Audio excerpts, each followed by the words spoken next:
pagbagal ng inflation welcome sa Malacanang pero aminadong hindi pa kampante. I-detalye mo balitang yan, RH14, Let Narciso, Miss Leth.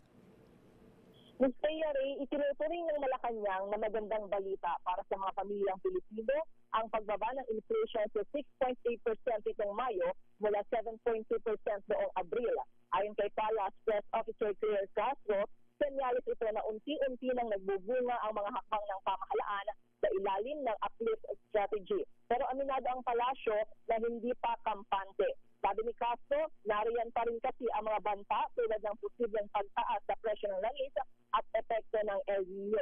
Kaya naman tuloy-tuloy lang anya ang mga hakbang ng pamahalaan para mapanatiling abot kaya ang mga bilihin, maprotektahan ang budget ng bawat pamilya at makalika ng mas maraming trabaho para sa mga Pilipino. Samantala sa ngayon daw ay walang makukumpirma ang palasyo sa sinasabing plano ng mga destabilizers sa June 12. Pero sabi ni Yusek Castro, hindi naman bago ang mga ganitong aksyon dahil noon pa naisuluklat sa pwesto ang tinawag nitong poong gahaman sa kapangyarihan kahit wala pa ang 2028. Iginiit ng palace official na mandato ng law enforcement agencies at investigating bodies na aksyonan ang mga ganitong klaseng illegal activities. Dagdag ni Castro, mag-ingat ang lahat sa mga kampon ng kadiliman. Reaksyon ito ng palasyo sa di umano'y plano ng pro-Duterte groups na lumusob sa Malacanang sa Independence Day. So si Let Narciso para sa DZRH.